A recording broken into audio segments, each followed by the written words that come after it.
was an amazing fulfillment of prophecy from Zechariah, Daniel, even down to, it seems, the very exact day that God said the Messiah would enter and how he would enter. Zechariah said, on a donkey. No, not on a donkey's baby. And Jesus rode a colt that had never had a human sit on it through a crowd of thousands shouting at him. Think about that. It just shows that God has complete control of everything. If he can control a donkey, he can control anything. Okay, so I sent these notes off to the people who make the notes. Did you get your notes? Does everybody get their notes? And I'm going to ask Justin and maybe Rob. If anybody doesn't have notes, just raise your hand and you want them. They'll hand them to you so you don't all have to come up to make sure you've got notes. I'm covering a lot of material. Terry was really nice to me, making announcements short because I have a 4-hour sermon. No. Actually, I could do it for 4 hours. Oh, look at you guys. You're staring at me with tears in your eyes. Yeah. You've heard about being slain in the Spirit. We get slain, but we go to sleep. Anyways. Actually, I just got to start by saying I don't really know what to do with this. God is going to step in front of Job and ask questions that you and I and no human can answer. And so we're just going to look at these unanswerable questions that still exist today. And just remember, this is absolutely the oldest book of the Bible. This is 4,000 years ago. 6,000, 2,000, 2,000, 4,000 years ago. 2,000 years before Christ, God asked some questions that scientists are baffled by today. I was just talking with Terry. It is the crazy, amazing thing about Job is it's ancient. And yet it still is so scientifically accurate that we can't break it. We can't say God got it wrong.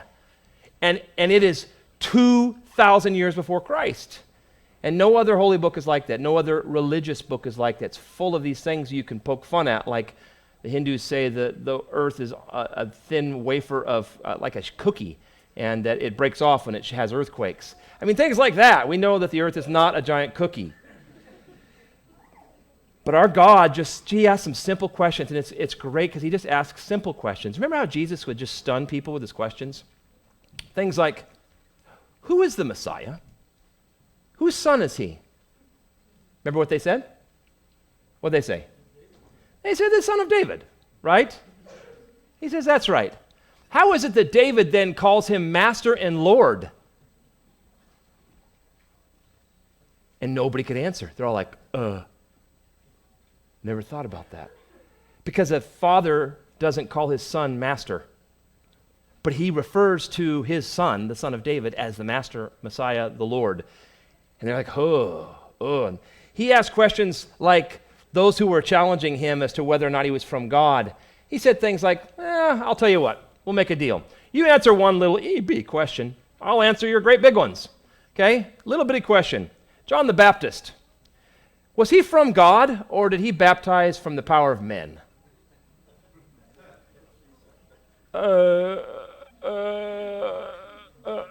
We don't know. He said, okay, well, I'm not going to answer your big questions, and if you can't answer my little ones. And that's what's happening in the book of Job.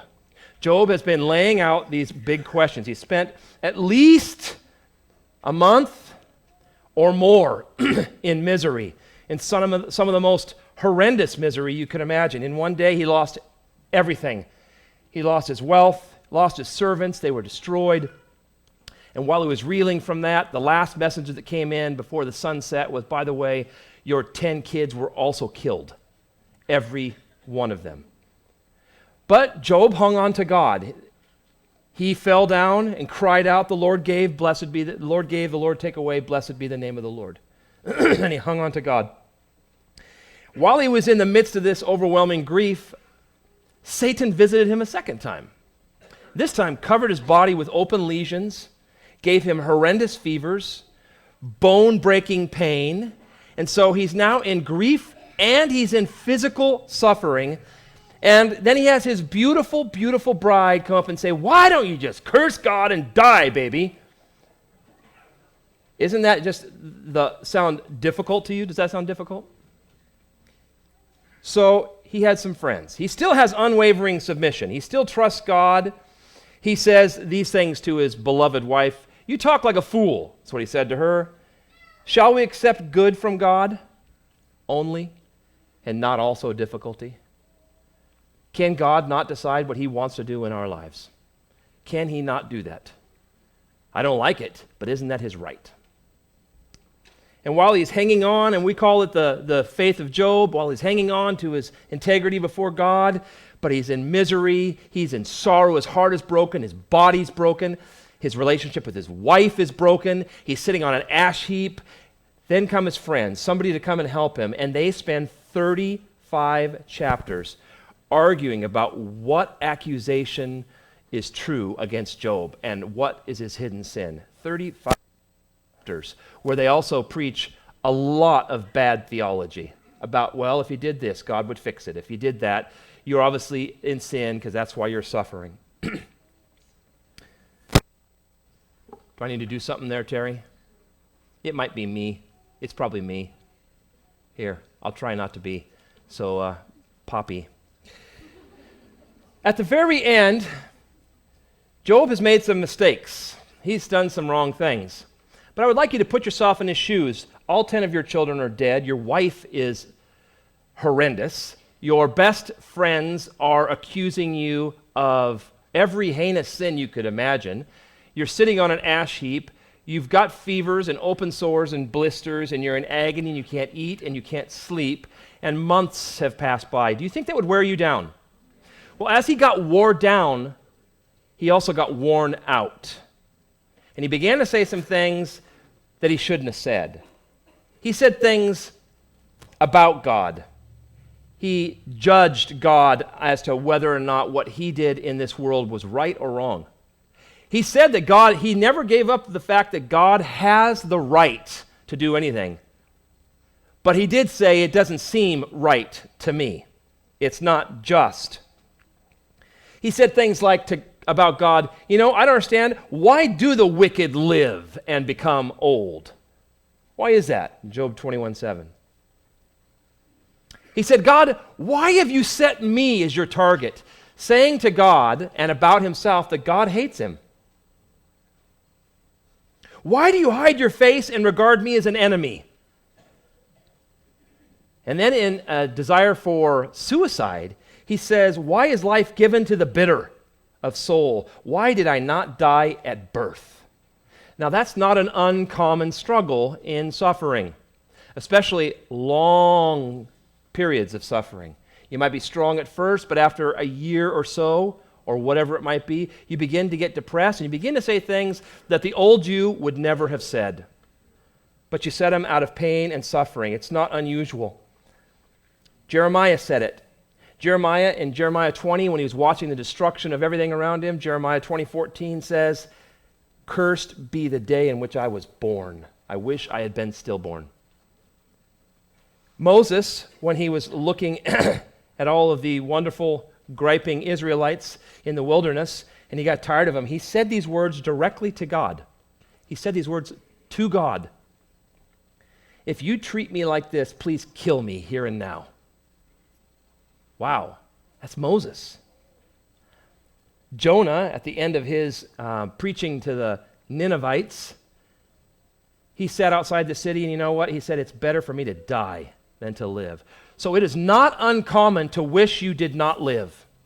If you have ever battled with that in your mind or in your heart in a time of suffering, you are not some strange, unusual person, not even in the Scriptures. To struggle with, why am I alive? Well, God is giving us the last 5 chapters of Job to answer your questions. And guess what? God's not only going to answer your questions, he's going to give you questions you can never answer. Because we're going to find that what Job really needed, he didn't need an explanation from God. Like God's going to answer his questions and stun him. What he needed was a revelation of God. He needed to realize how great God is. We're going to talk about that in a little bit. Lord, I ask you to bless this word as we open it. Please help me to make it simple and understandable so that we can all stand in awe of God. For you are an awesome, awesome God. So Elihu's there. He's talking about how terrible Job is, and he's saying nobody can find God. I love that in verse 23. As for the Almighty, we can't find God. And there's this storm brewing behind him. And he's railing on Job, and Job's watching this thundercloud kind of mount up, I don't know, a few thousand feet bigger than Elihu. As Elihu's talking, Job's doing this, and Elihu's growing behind him. And then the Lord answered Job out of the whirlwind and said, "Who is this who darkens counsel by words without knowledge?" I wonder who he's referring to. Because Elihu was the one talking. Now it says we know that the Lord answered Job, so Job obviously needed some answers as well. But Elihu was interrupted by God. Why does it say the Lord answered? Because Job in his suffering not only spoke about God. There are multiple times Job speaks to God. But I really doubt Job thought God was listening. And he's going to find out God heard every word. In fact, in Jeremiah 8:6, God says to the prophet about the people who don't think God is listening to what they're saying. He says in Jeremiah 8:6, I listened and I heard, and they did not speak right. He says that to Jeremiah. So it says God answered. Well, what were the questions that Job was asking that God's answering? Job said some things about God and to God like this. He says to God in Job 13:22, "Let me speak, then you respond to me." Ooh. But remember, months of suffering and agony. In Job 23, he says, that I might come to his seat. Here's what I would do. I would present my case before him and fill my mouth with arguments. I would know the words which he would answer me and understand what he would say to me. Really, Job? Catch it? He says, if I could talk to God, I would understand everything. God's going to give him 80 questions that he doesn't understand. But he said, if I could just meet God, I would interrogate him and I would get my answers. You know what the answer is going to be? The answer is going to be God is bigger than you can imagine, Job. God never, ever gives him an explanation. He never says, here's the answer to your question. He never says, by the way, it was just an argument between Satan and I wanted to show how much I was proud of you, Job. He never says any of that. Instead of an explanation, he gets a revelation. First of all, God out of a whirlwind. Try that, Job. Most of the time, when you're in the midst of suffering, that's actually the most important thing that you need, that you require. As counselors and as Christians, we try and deal with all suffering by giving scriptural truths, biblical truths. We just bring you, this is what the Bible says about this, and this is what the Bible says about that. But the fact is, most people in suffering don't need an explanation. They need a revelation. They don't need to know every answer. They just need to know that God is in it. God is with me. God has not left me. I don't need to know why this terrible tragedy occurred in my life. I don't need to know exactly why all these things are happening to me right this very moment. What I need to know is that you are really God. You are really in control.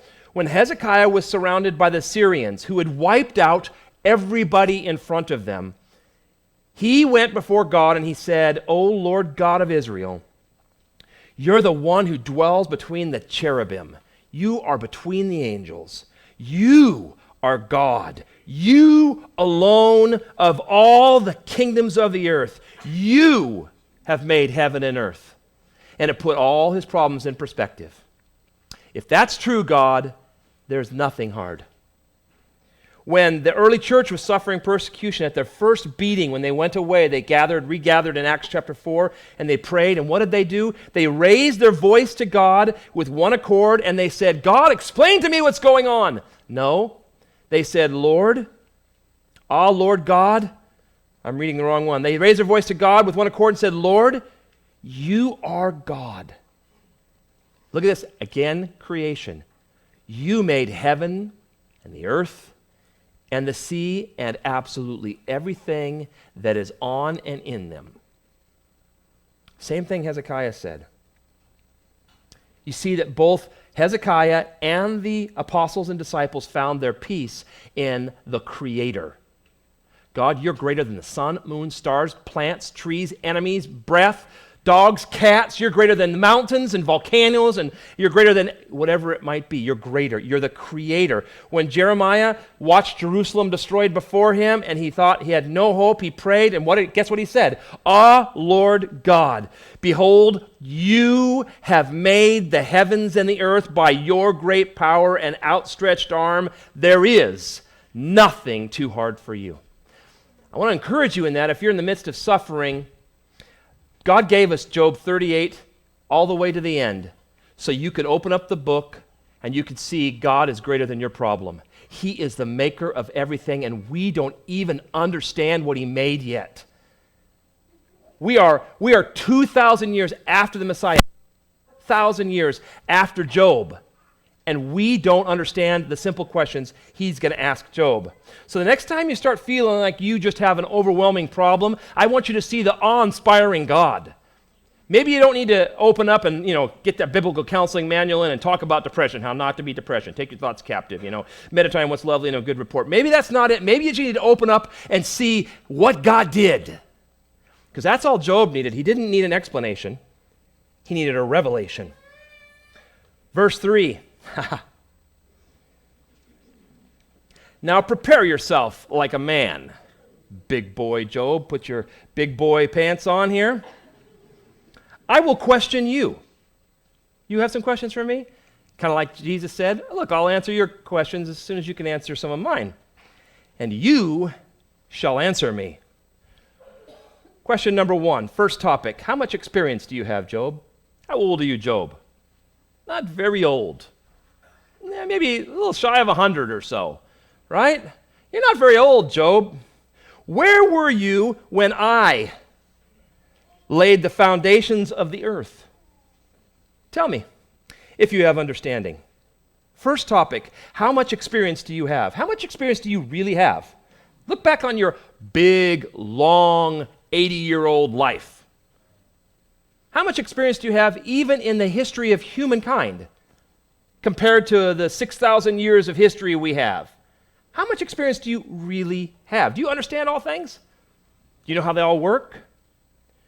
God says, were you there at creation? Because I don't remember seeing you, Job.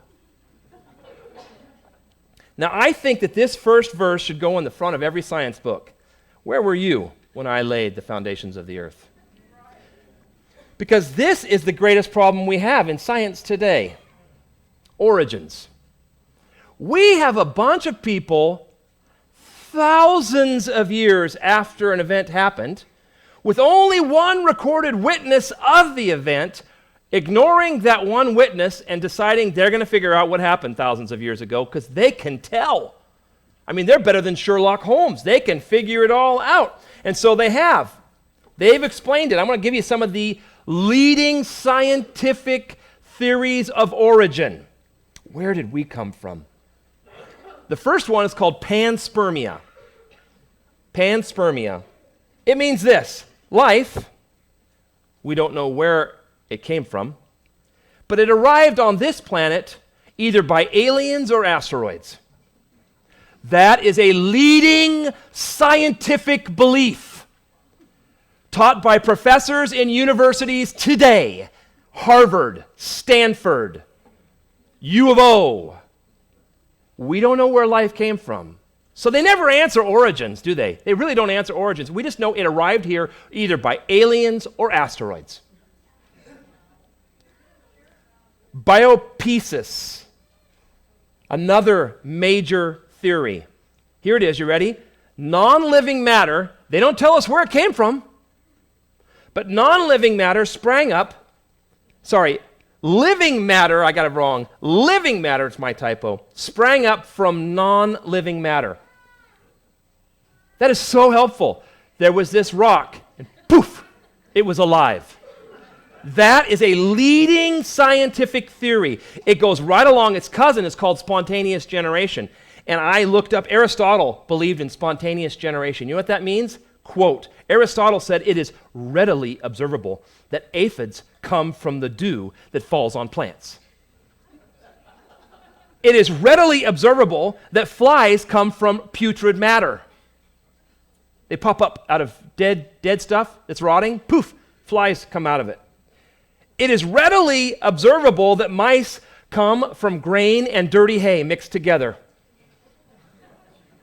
It is readily observable that crocodiles come from rotting logs in the bottom of the lagoons.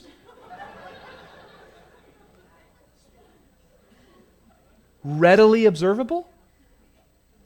This Aristotle, people quote him as a genius. That's the best we can come up with. You and I laugh at it, but they were not laughing in Aristotle's time.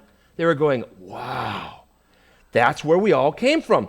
Then there's another one called endosymbiosis. Now you know why I spent a lot of time on this. This is, by the way, Jacob would say this. This is in my wheelhouse, buddy. Endosymbiosis. I love this one. Bacteria. We don't know where that came from, but it was there. Bacteria was, I love this.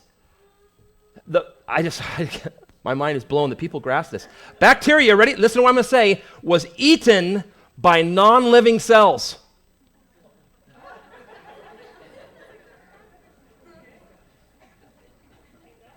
I just want to say it again because I'm not sure I understood that.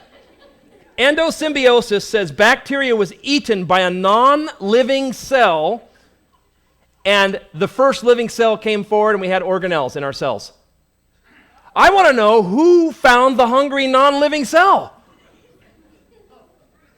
Here's the one Richard Dawkins leans the heaviest on. It's called the clay theory. You ready? Complex organic molecules gradually arose on pre-existing, I thought we were talking about origin. How can you have anything pre-existing? On pre-existing non-organic crystals.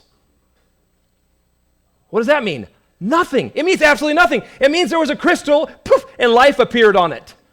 That is the leading evolutionary biologist saying, that sounds right to me. Then there's that other theory that scientists reject, that is special creation. Even though the same guy says that life, Richard Dawkins, has the appearance of having been designed for a purpose. So where were you? So if you're going to create an origin, a theory of origin today, if you decide, you might as well just come up with anything. They'll accept anything. You know, there was exploding, just name it. They'll believe you. If you're going to come up with an origin for life today, maybe it would be a good idea to ask the question, were you there? Because only one person claims to have been there. And of course, everything he ever said was right. I wonder if he's the one who knows. I wonder if we can trust the one person that was there, or if we should just come up with our own theories. Can you imagine if we did that in a court of law about an accident? Ben was an eyewitness to a car wreck, right? So we get together and there's a court case about this car wreck. The one person we don't call to the courtroom, Ben. So we call up the nursery kids. What do you think? Who did it? And they look at him like, well, that person, they don't look safe. And we come to our conclusions based upon people who weren't there. Were you there? Anyways, I'm going to keep going because I have so much to share. It gets better. It gets better. He asked Job, who determined its measurements? Who decided the size of the earth? I love this. Circle it in your Bible. This is for every scientist. Surely you know. Surely you know, or who stretched the line upon it. Surely you know who determined what the earth would look like. Come on, Job, don't you know who determined it? Surely it's obvious. Because if you change oxygen by 4% in our atmosphere, you guys are going to help me. This is kind of like the Passover. You're going to repeat a phrase. Let me teach it to you. We all die. Say it to me. Okay. If 4% of our oxygen changes, we all die. If you change the transparency of our atmosphere, we all die. If you change the gravitational force by 0.0000000000000000000000000000001%. Whew, I'm glad we not miraculous because you don't believe in miracles. I'm glad we just spontaneously happened to be at the right gravitational pull. If you change the speed's rotation of the Earth, if we didn't have a 23-degree tilt, if Jupiter wasn't in its current orbit, there are 122 of these, folks. It's called the anthropic principle. Change one of those 122, surely it's obvious. Isn't that what God says? Surely you know this, who stretched the line of the earth. I know I shared this in the past, but I love it. Sir Isaac Newton, a firm believer in the creation of the universe, had an exact replica of the solar system made in miniature. I've shared this. At the center was a golden ball with revolving spheres, various lengths of rods and gears and belts, replicating the solar system as he knew it, moving around. One day as he was studying it, a non-believing friend came in and exclaimed, "Newton, this is exquisite. Who made it for you?" Without even looking up, Isaac Newton said, "Nobody." And the guy responded, "Nobody." And Isaac Newton said, "That's right, all of these balls and cogs and belts and gears happened to come together, and wonder of wonders, by chance they began revolving in their perfect orbits with perfect timing." Surely it's obvious, surely you know, when I read a letter, I spent so much time on scientific websites. I was at the Stanford Tech Museum website, came across a letter from a California student, a little elementary kid, who asked a really good question. You ready for this? Why is it we have almost the same DNA as everything else? That's a good question. The answer from Stanford: DNA has the instructions. If I found a book of instructions, I'd probably think somebody made it. DNA has the instructions for making a creature, and so we all have things in common. Surely it's obvious if you come across a manual on how to restore a 56 Chevy, somebody probably wrote it. The fact that even Stanford has to say that in your DNA are instructions. Where did that come from, those instructions? Well, just keep going. He asked Job, to what were the earth's foundations fastened on? What's the answer? Nothing. It's actually raging at a Herculean pace through the stellar system right now. Hope it doesn't hit anything. He says, or who laid its cornerstone? Who set up the earth to be perfect? Verse 7, he describes a little bit about creation that we didn't know in Job. It's wonderful. When the morning stars sang together and all the sons of God shouted for. So the sons of God in Job 1 are angels. Here they're also referred to as morning stars. Some people say maybe it's the stars themselves because we've picked up frequencies of stars. There was one that was 4 octaves below middle C on the piano, and they found it. It's a B. Just so you know, it's a B. And they pick it up. It's so low, but the star is going, whoa.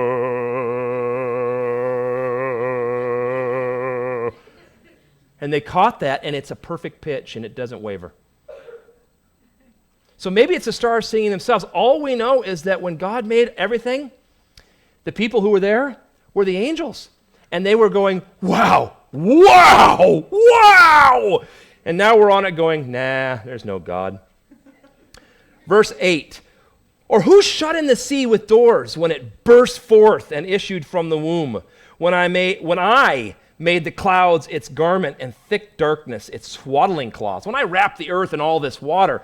Now there's a couple of possibilities. Maybe he's talking about in Genesis when he separated the waters from the waters, and there was there's the teaching and belief many have that there was a water cloud that surrounded the earth, and that's why it was like a terrarium, and that's why we have palm trees found in the Arctic in the ice, and we see pollen in the Antarctic that couldn't possibly be there unless the whole world were tropical. I'm not teaching on that today, but I see this maybe as the flood. I see this as maybe the flood, because he said, who shut in the sea with the doors when it burst forth? You know, when the flood occurred, remember, Job has talked about the flood multiple times. In fact, it would have occurred only about 100 or so years before Job, if our timing is right.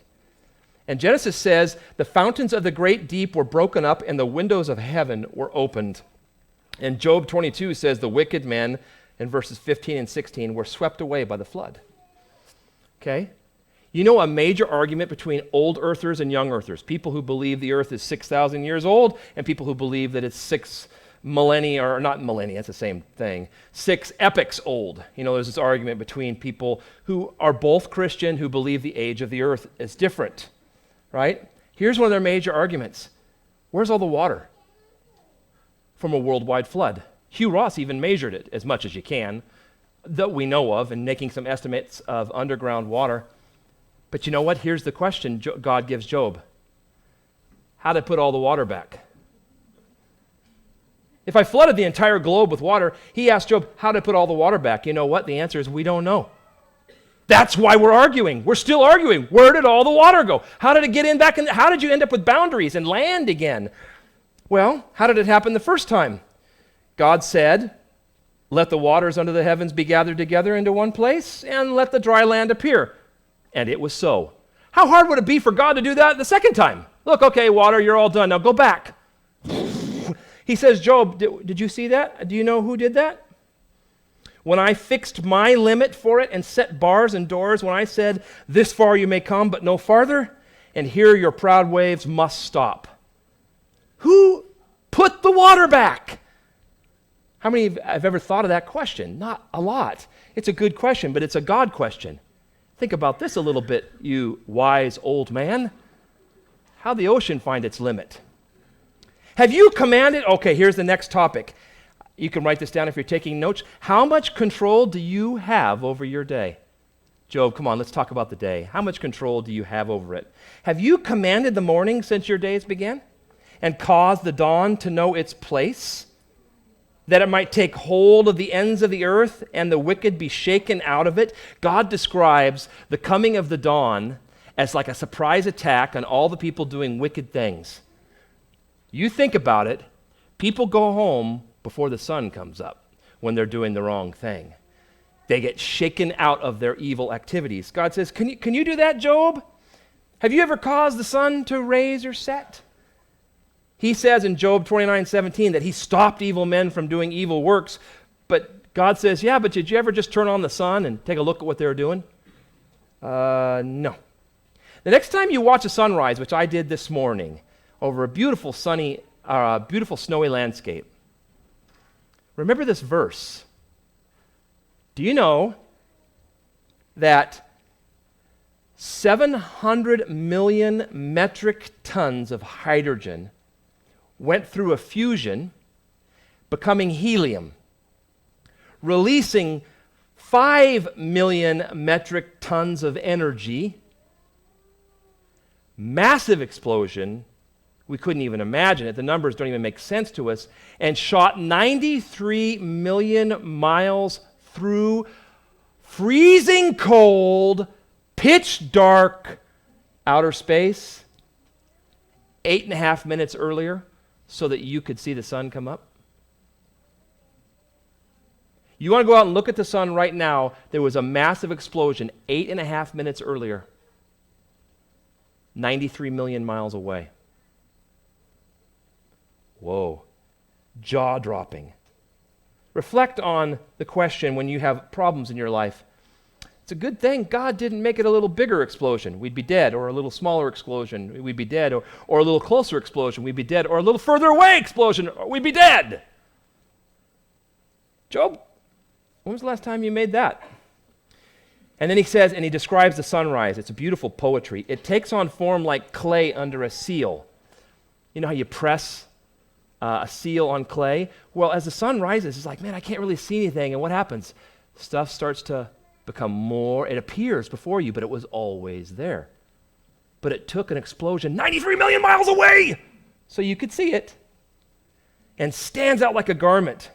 And then he says, from the wicked their light is withheld. He's reflecting on, at the very end, do you know what hell is called? Outer darkness. You will not have a sun. You will not have a moon. You will not have heat. You will not have, well, you'll have heat, but we don't know where the heat comes from. It's hot. But you will not have the sunlight in hell. It's called outer darkness. And that is the end result for the wicked, and the upraised arm is broken. God is going to take everybody who goes like this to God. And I'm thinking of the scientists today, and he's just going to break their arm. Whoa. Job, how about you? How much control do you have? Verse 16, it gets better and better. Have you entered the springs of the sea? By the way, we found that there are springs all over the sea. In fact, there are unique organisms that can only live within a few meters of these springs because they're so deep. Have you entered the springs of the sea, or have you walked in search of the depths? So, third topic. Okay, we've asked how old you are. We've asked how much control you have. Third topic, how well traveled are you? Job, come on, you've got on your camel and you probably went for days, maybe months. And what have you seen? How well traveled are you? When was the last time you took a nice little stroll on the bottom of the ocean? You see why Job's not answering? What's the sign for jaw dropping? Isn't it like Job's going, 71% of the world's surface is ocean. The National Oceanic and Air Administration, NOAA, which I find interesting, says we've explored 5%. 5% of 3/4 of the world. 5%. There's a guy named Herbert Nietzsche. He's a German, without much of a brain, I think. He has a stunning world record free dive. Who could guess what is the deepest free dive? No oxygen, holding your breath, the deepest ever attained by a human that lived. 702 feet. He only missed the bottom of the ocean by 35,000 feet. It was so close. Do you know that the deepest diving whale only goes a little over 8,000 feet deep? The deepest known diving whale. They missed the bottom by 27,000 feet. That if you took Mount Everest and cut it off at sea level and stuck it in Challenger Deep, which is in the Mariana Trench, stuck the biggest mountain, the Mount Everest, in the bottom of Challenger Deep, you'd have a mile of water above it. Job, when was the last time you visited there? Okay, let's go on. How about this? Verse 17. How well traveled are you? Have you visited death? Have the gates of death been revealed to you, or have you seen the doors of the shadow of death? In chapter 3, Job, he says some wrong things about death. We talked about this. In fact, the Jehovah's Witnesses grab his scriptures, his words, and they say, see, when you die, we go to sleep.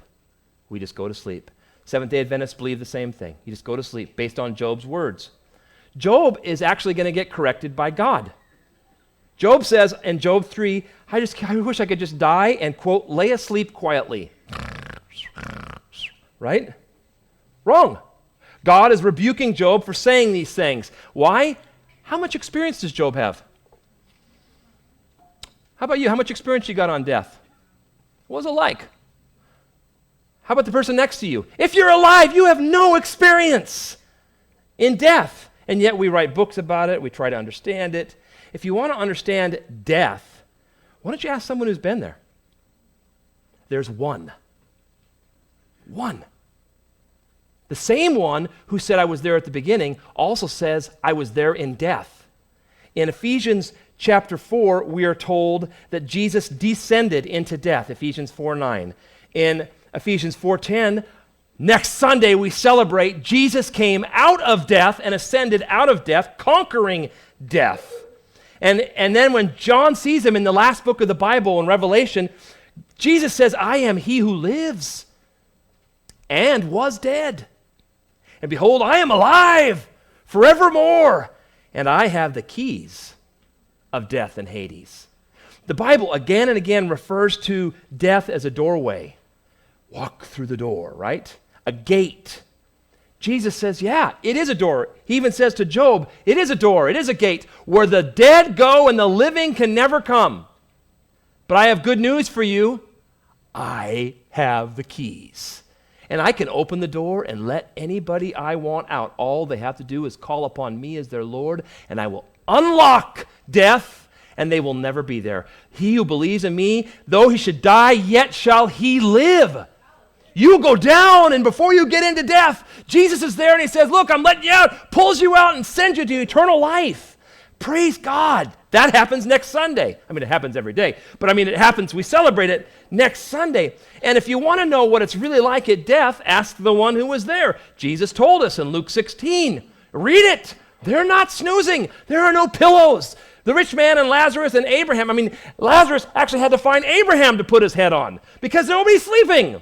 And they're talking, and they have a conscience. They feel guilty and happy. They have memories. They remember their family. They remember their friends. And they have regrets. It's not sleepy time, folks. Death is not sleepy time. You don't go at the end. And how do I know that? Because the one who has the keys of death and defeated death told me it isn't.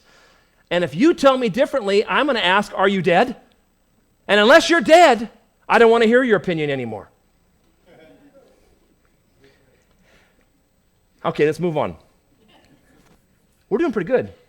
Have you comprehended the breadth of the earth? The word there means understood it all. I mean, there's a guy who's traveled. His name's Sasha Grabo. Grabe, I know how to spell it, but not pronounce it. He has visited 207 countries in his lifetime. I don't know what he does for a living. 207 countries. It's a world record. He's the most traveled man that's known right now to all these nations. I have a question. If you sat down with him, do you think he understands them all? Could you say, exactly why is the color of grass in Romania a little bit darker than the color of grass in the Willamette Valley? He wouldn't have an answer. Nobody has an answer. Because the Lord himself is the one who says, my eyes run to and fro throughout the whole earth. God comprehends it all. He understands every bit of it, why there's a pebble, why there's not a pebble, why this sand is this color, and why this sand is that color. He understands it all. You might say, well, I've traveled a lot, so God would ask, do you understand it all? How many languages do you speak? Do you speak 207 different languages, Sasha? No. How about you, Job? You've traveled a lot. I mean, you can see Job. You just begin to get the idea, I wonder if Job is thinking, I think I talk too much. Oh, here's one. Here's where we get into the good stuff. There's two more just crazy things here. Okay. Where is the way to the dwelling of light? Yeah, 93 million miles that way, right? No. That's light, and it's not coming from 93 million miles away. Where did it start? Where is the way to the dwelling of light and darkness? Where's its place? That you may take it to its territory, that you can actually remove it. Can you say, go home? Can you get rid of the light? How in the world did we have 3 hours of darkness in the middle of the day at the crucifixion of Jesus Christ? Someone explain it. You cannot. God said, light, stop for a while. That's crazy. That you may take it to its territory, that you may know the paths to its home. And then God says to Job, I can just see Job, this poor guy. That's enough questions. He's going to ask 80 questions. Do you know it? Because and God is sarcastic. So some of you who like sarcasm, Ron, God is sarcastic. Tell me he's not. Listen to this. God says, do you know it because you were born then? Or because of the number of your days is so great, Job, you old, wise man. Surely you know where light came from. Tell me a little bit about light. Okay, I'm going to talk about light. Okay, now, I don't have any idea who's going to follow me on this, not even me.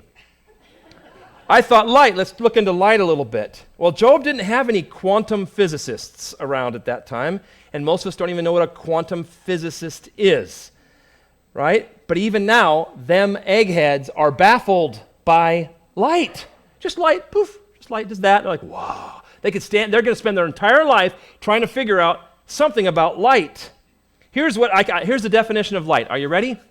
An electromagnetic radiation that falls within the spectrum that activates the electrons in your eyes, and if it strikes something, it'll change its frequency, giving a different frequency that our eyes pick up, giving us the illusion of color and shape.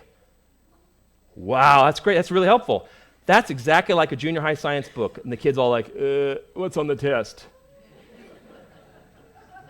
So we just asked the smartest scientist today, and I did for 16 hours, what is light? It's interesting because there was this argument between a couple of famous scientists in the past about whether it's a particle, like a little object, or whether it's a wave, like sound, right? Here's what we know. Here's what they tell us. Now remember, this is a question God asked 4,000 years ago. Simple little question. What's light? Where'd it come from? We know it's the smallest particle of energy we can measure, supposedly. We call it a photon. They called it a particle. Now we call it a photon. It's a little poop package of power. It has no mass whatsoever. We can't weigh it. It never decays. Do you know what that means? If that's accurate, I turn on my flashlight from Camas Valley and I shoot it out into space. It keeps shooting forever. Forever and ever and ever and ever and ever. And it never reaches the end because the universe is expanding faster than the speed of light. And therefore, it's always chasing it. And so, if you've ever lit a match, guess what? That light is going forever and ever and ever and ever and ever and ever and ever and ever and ever. Can't figure that out. That's crazy to me. It is the fastest thing minus the expansion of the universe and minus quantum entanglement of electrons, which I'm not going to explain. Just basically means if you get electrons close together, sometimes if you touch one, the other one goes, ah! That's all it means. That's faster than the speed of light. It never decays. It's the fastest thing we know. It goes 186,000 miles a second. You think you'd get hurt. You know, like boom, boom, boom, boom. Can you imagine if you turn on a flashlight and there was a mass to this? Even just a little mass. If it was the size of a mosquito going 186,000 miles a second, and we're sitting there like this. Can you imagine what that would be like? No wonder there's no mass. But is it a particle? Or is it a wave? Is it a little package of power? Or is it a wave? So they did some studies. Scientists, the brainiacs all got together and said, okay, here's what we'll do. We'll look at it. We'll make a wall and another wall, and we'll poke a hole in the wall, actually a slit. We'll put a slit in the wall, and I don't know how they do it. They got their little photon gun, and they shot one photon through that hole, that slit. And what they get on the other side? Looked like the perfect outline of a slit. Like, wow, whew, that's amazing. Somebody said, well, what if we have two holes and shoot one photon? So they made two slits, like this, and they shot one photon through the one slit, and it came out the other side, and it didn't look like one slit. It looked like it was like this, all the way down the wall. They're like, that looks like a wave pattern. Okay. So we get our little detectors, which must cost a lot of money, and we put our little photon detectors, and we put it on the slit, and we shoot that photon through the one slit, and we're like, whoop, yeah, we saw it. It went, poop. We saw the little particle. It went, boom, right through the slit. Oh, that's easy. So now we get two slits, and we put a little detector on both of those, and we shoot one photon towards the slit. You know what we find out? That one photon went through two slits. They looked at the one on the left, they're like, yeah, it went through this one. And the scientists on the right, no, it went through this one. They saw the one photon go through two different slits. And they stood around, they went, Job. Nobody knows the answer to this. And so they began arguing, what in the world is it? You know what the answer is today? We don't have a clue. It's just light. God's like, it's just light, Job. Tell me a little bit about light. Now, Job didn't know all of this. You want a little more crazy stuff? I came across some stuff that blew my mind, and I don't know how you're going to do this. Job 38:20 seems to say that you can actually stop light. Now, we saw God do it at the crucifixion. We're now capable of it. The implications are tremendous. So here's what happened. They took a cloud of molecules, and I'm just going to simplify it, and they made them stop moving. They got it really, really cold, and they pinched them so they wouldn't spin in circles either. So there's non-moving molecules, a cloud, and they shot one photon through it, and they slowed light from 186,000 miles a second to 38 miles an hour. About the speed of a cat running from a dog. They're like, whoa, we just slowed down light. Okay, so they said, well, I wonder if we can stop it. So they don't explain exactly how they stopped it, but they used the same cloud of molecules, and they did something else, I don't know, whatever it was, and they shot into that cloud, and they stopped it for 1/1000th of a second. It went, bing. I mean, we have cameras that shoot a faster shutter speed than 1/1000th of a second. Stopped it. They thought, wow, this is stunning. This is stunning. This is light. This is just light, folks. We get sunburns. We get sweaty. We use it to go find our chickens in the dark, whatever it is. It's just light. The simplest of all things. We don't understand it. Our God is awesome. Anyways, they got a translucent crystal in 2013. This is only a few years old, which means it won't allow light to pass through. It's a black box, if you will. And they took 2 different lasers at 2 different frequencies and shot it into the crystal, causing the molecules to vibrate, which allowed light to pass through. It became translucent, so you could see through the crystal. And so they were shooting these 2 lasers, and they took 1 photon and shot it at this crystal. At the same time, they turned off the lasers. And then 60 seconds later, they turned the lasers back on, and that same photon shot out. They captured light in a black box. And when they opened the black box, it came out. They stopped light for 60 seconds. That's as far as they can do it, 60 seconds. So somebody said, whoa. What if we did it with more than 1 photon? And so they sent in 3 light rays, stripes, and they shot these 3 stripes into this crystal, and they turned off the lasers, and they caught them. And 60 seconds later, they opened the box, and 3 stripes came out. Do you realize the implication of that? The implication of that, I know, nobody does. The implication of that is I could talk into my quantum phone, and it could capture that data by light, turning it on and off, and then it could aim my little black box at Jarrett's phone in Hawaii, and instantly, 186,000 miles a second, when it opened up its little black box, it could shoot light to Jarrett, who would capture it and then tell me what I said. No, that's not good enough. I could do it to the moon. No, I could do it to Mars. And we're talking about like a 1-minute delay between here and Mars. Hello, over. It'd be like a real CB. Anyways. So, Job, what do you think about light? You guys should all be going like, you know what God said? God said this, let there be light. And there was. Our God is an awesome God. Oh boy, I'm running out of time. Have you entered the treasury of snow, or have you seen the treasury of hail, which I have reserved for the time of trouble? Please circle time of trouble. For the day of battle and war. This, I believe, is both poetic and prophetic. And I'm going to talk fast, so listen fast. In Joshua chapter 10, God used hailstones to crush and kill the enemies of Israel who were fighting against them. It says there were more who died from the hailstones than from the children of Israel. So God, he's saying to Job, hey Job, where do I keep all my hail that I use for battle? Okay, like what? I don't know. But it's more than that. The time of trouble made me go bing, bing, bing. That's a code word often used in the scriptures to describe what? The time of trouble is what? The tribulation, the last 7 years on earth. It's described as a time of trouble. It's described in Psalm 27:5. I won't read it for the sake of time. I won't give you time of trouble. In Psalm 27 time, it talks about a time of trouble. It's the end times.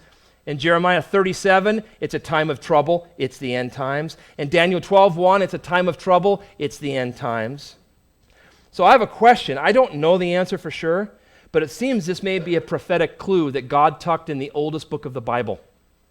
That in the end, at the end times, hail will be used by God as a weapon. Is it true?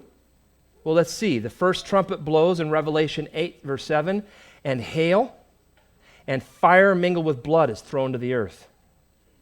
The seventh trumpet in Revelation 19 is blown, and there were lightnings, noises, thunderings, an earthquake, and great hail. And finally, in Revelation 16:21, God sends down, quote, great hail from heaven, falling upon men, each hailstone weighing about 100 pounds. And men just blasphemed God because of the hail, because the plague was exceedingly great. So I wonder if God is saying to Job, Job, do you know where I have those 100-pound hail, stored right now? Because they're not up there, Job. Where do you think they are? What's the answer? I don't know. A treasury. They're in a reservoir. By what way is light diffused? I think I covered that pretty good, huh? The diffusion of light. Or the east wind scattered over the earth. Who has divided a channel for the overflowing water? Or a path for the thunderbolt? Oh, I'm not going to have time for all this. A path for the thunderbolt. You guys, thunderbolts don't randomly strike the earth. Did you know that? There's no randomness to them. They have a path. Before a thunderbolt strikes, it has a very specific destination. It is going to a very specific location. It's not just going, well, shoot, where'd I hit? It doesn't do that at all. In 1749, the lightning attractor was invented by Benjamin Franklin. He thought, and he was right, that look, if I give something that likes electricity, if I just move it a little bit closer above all the things I don't want to get hit, maybe electricity will strike it and it'll go to the ground. We call it a lightning rod. But it was Ben Franklin, and it worked. Not 100%, as we're going to find out, but it worked. You know why? You know why the lightning rod works? What's it say? Do you know the path of the thunderbolt? According to scientists, the reason a lightning rod works is it is a path of least resistance. It's a path. Even science sees it as a path. Do you know what lightning is? This is really interesting. Storm clouds ionize. And what happens is part of the storm, the cloud gets positives go to the top, the positive charge, and then negatives go to the bottom. And you know why? You know why scientists tell us this happens? Nobody seems to. Nobody knows why it happens. I looked it up. Theron's like, oh, it's because of heat and because of dryness. And because, I'm like, no, well, actually, they say we don't know why it does it. But it does it. It could have been a question God asked. But what happens is as the negative gets to the bottom of the cloud, guess what? Negatives repel, right? You put two negative ends of a magnet together, they don't like each other. You have electrons and you have protons. Did you know that? You have positive charges and you have negative charges in your body. And when the cloud polarizes, ionizes, you know what happens? It has the negative on the bottom and it starts pushing on your electrons. And your whole body, believe it or not, starts to go, and all the cars, this is the power of God. It's pushing all the electrons further away from the cloud, which is leaving only what? Your protons, your positive charge. So we're all walking around with little positive charges because our electrons are down here. And guess what's above our head? A negative charge. And you know what negative and positive like to do? They like to meet each other. And then pretty soon, when your plus charge gets big enough, and that's why your hair stands up before a lightning strike, because there's literally your positive charges are like trying to touch your negative charges, and like, wow, my hair's all standing up. And then you go, there's going to be a lightning strike. That's one of the indicators, by the way. Sorry, Jack. You'll never know. But when the difference gets too big and the electrons are too big up here and the protons are too big down here, it just goes boom and it jumps the gap and it sends up to 1 billion volts to your little positive charge. So here's a good idea. Just think negative thoughts when there's a cloud around.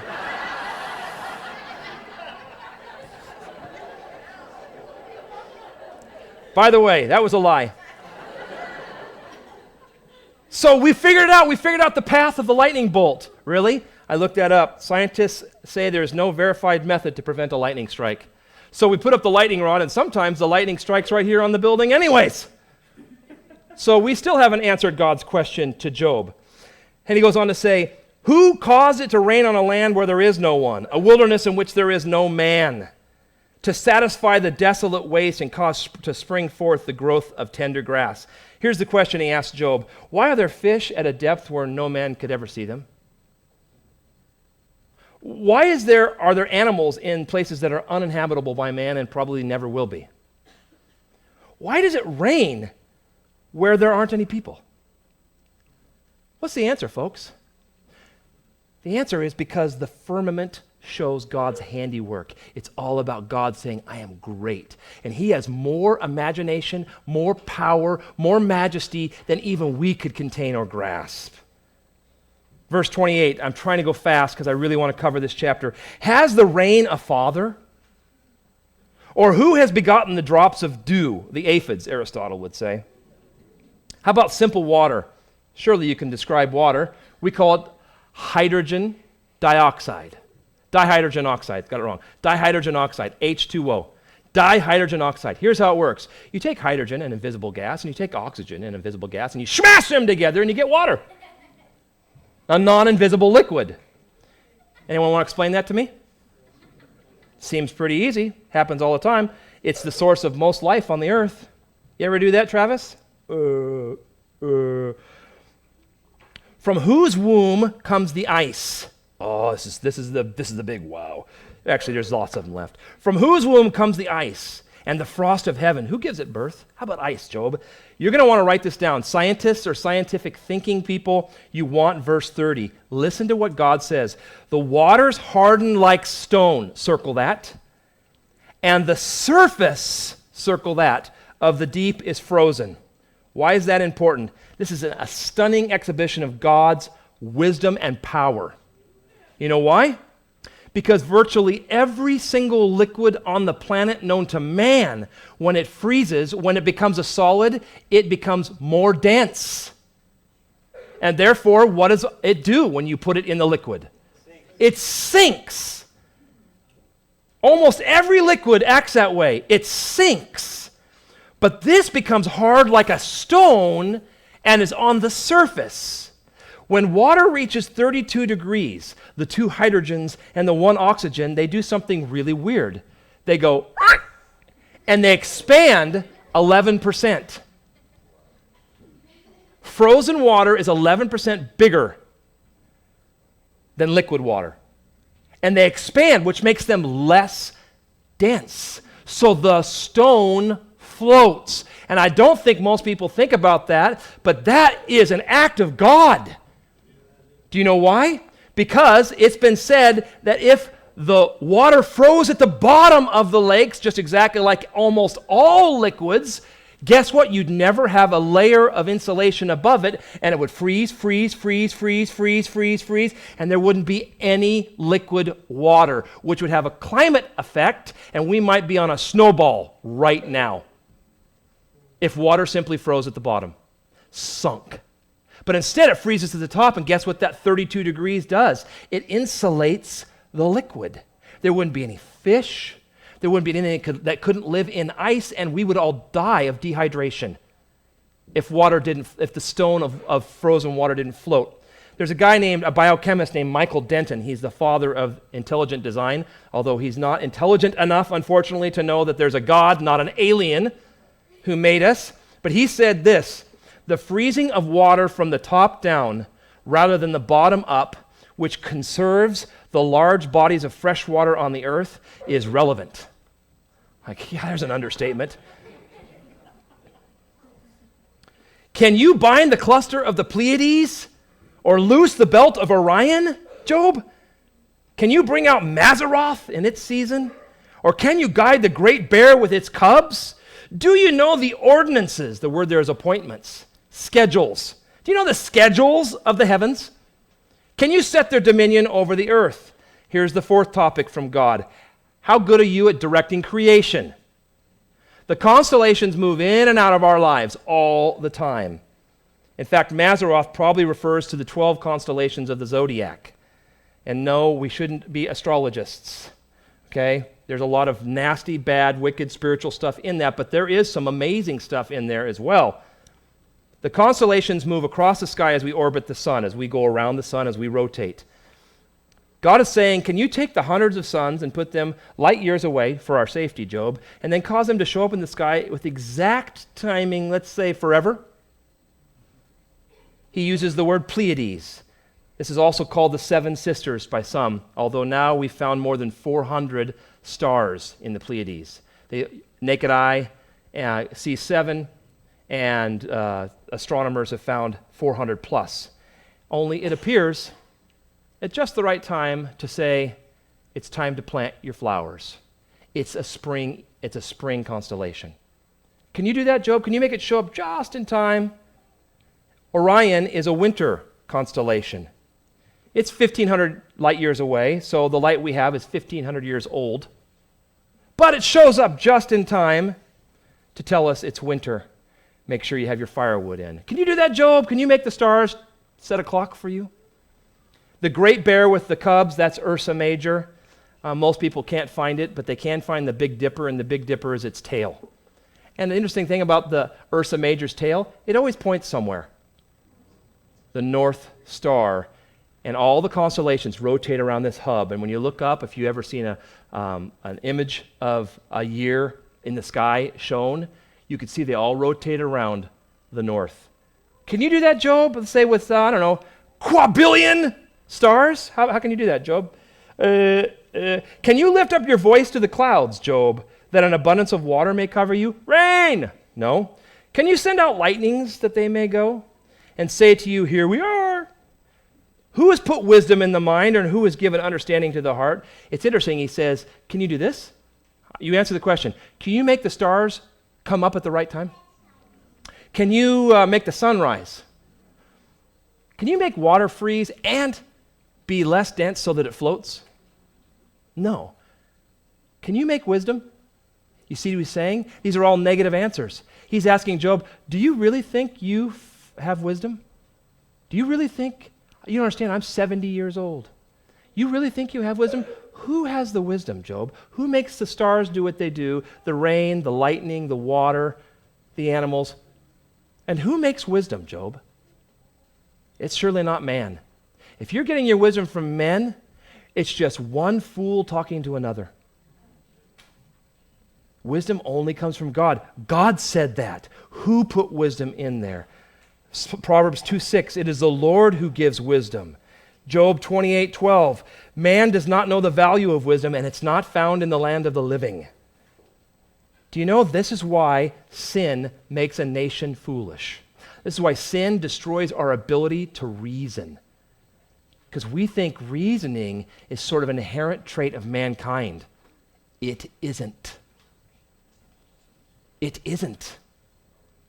It is from God. As we move away from God, we lose the ability to reason and to make wise decisions because it's not in us. Wisdom is not in us. According to Romans chapter 1, those who knew God and did not glorify him as God, they said they were wise. The real quote is they professed to be wise. But God says they were fools. They became idiots.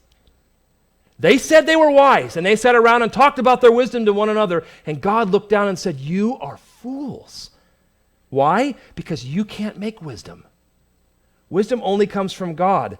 And it goes on to say, and as they did not like to retain God in their knowledge, God gave them over to a debased mind. Romans chapter 1, verse 28, a debased mind. Do you know what debased mean? Basis. You know what basis means? Foundation. You know what D means?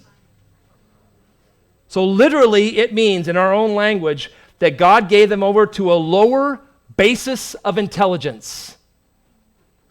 As they rejected God, they thought they were smarter. They wrote bigger papers and used larger words. But in fact, they had a lower basis for their intelligence. Do I need to speak about Bruce Jenner or ostriches? I mean, I did that a few weeks back. Yes? No. So let me ask you a question. Are you going to get wise from listening to people? Are you going to get wise from listening to yourself? Wisdom only comes from God, the one who said, I made it. The same guy who makes the sun, moon, stars, plants, animals, waters, ice, you name it, rain, lightning bolts. He makes wisdom. Draw close to him, you will be wise. Psalm 119:99. I have more understanding than all of my teachers, for your testimonies are my meditation. The best thing that you can do in your children right now is give them the Bible. And they will be smarter than their teachers. They may have less information than the world, but they will be wiser. Wiser, because wisdom comes from God. Keep going, Travis. Okay. Who can number the clouds by wisdom? If you're so smart, Andy, how many clouds outside right now? Come on. Or who can pour out the bottles of heaven? Conrad, you're bright. You know, you've got this gift to be able to find wells in the ground. Could you tell me exactly when the rain's coming?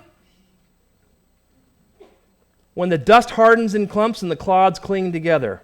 In other words, when it's dry, how does God suddenly make rain? Where does that rain come from? We've talked about rain in the past. Finally, can you hunt the prey for the lion?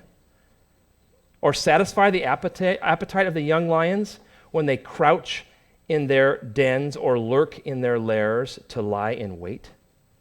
Who provides food for the raven, Job, when its young ones cry to God and wander about for lack of food? He goes from the stars. He goes, okay, you can't do the stars. How about the clouds? Okay, you can't do the clouds. How about the animals? We have between 1 and 2 million animals, not counting insects or anything like that, invertebrates. Animals, 1 to 2 million species of animals on the planet. That makes about 20 quintillion critters. That's 20 billion billion. Okay, that's a lot of critters. The one I was most concerned about, you know, there are 7.5 billion people on the earth, and somebody makes dinner for them, right? But there are 18 billion chickens. Who is making dinner for them? I remember there was somebody, no kidding, came from a southern state right below us, not to be named, like California. Then they came up, and we had to go look at their plates, so we had to know. Came up and ate at the restaurant across there. I think, Leo, are you aware of this story? When they sat down and they were looking at all the reprod from all the logging, and they put all these trees in. They saw all the Christmas trees, and they were just in awe of so many trees because they've been told in the Southern California schools that there is not a tree left in Oregon. And literally asked the waitress this question: who waters all those trees? That's a good question. What's the answer? God. God. Who feeds the beast? Psalm 147:9 says, God gives the beast its food. When was the last time you worried about the hungry lion? Except for the teenager in your house, but I mean the one out in Africa. Or the young ravens. You hear them going, ah, ah, and you're going, oh, I hope somebody made them dinner. Jesus said these words. He used this exact fact when he said these words to you and me. He said, consider the ravens. They neither sow nor reap. You don't see them planting. Which have neither storehouses nor barn. They don't even save their food. They don't even have preserves. And God feeds them. How many, folks? He feeds 20 billion living large animals every day, all day, for every month and every year. I think he might be able to handle your problem. Jesus said, God feeds them, and listen to what Jesus says. How much more value are you than the birds? And which of you by worrying can add 1 cubit to his height? If you then are not able to do such a small thing, Job, why are you anxious about the rest? And that's really God's message to Job in Job 38. Lord Jesus, thank you for this word. It has been awesome. There's no other word except jaw-dropping awesome.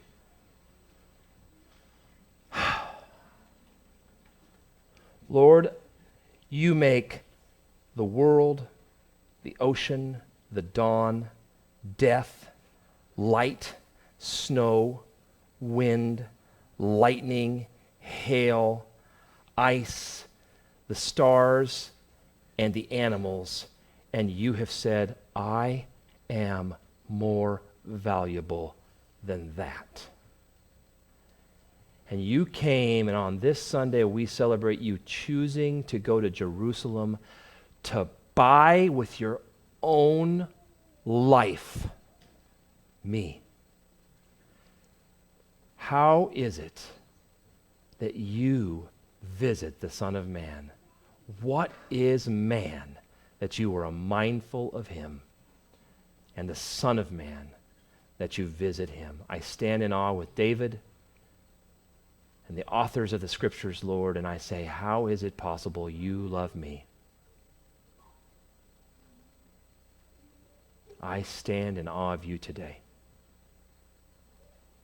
You are God, and there is nothing hard for you.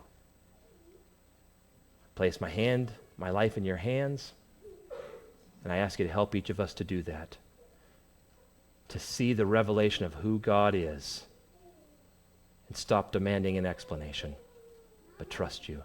In Jesus' name, amen.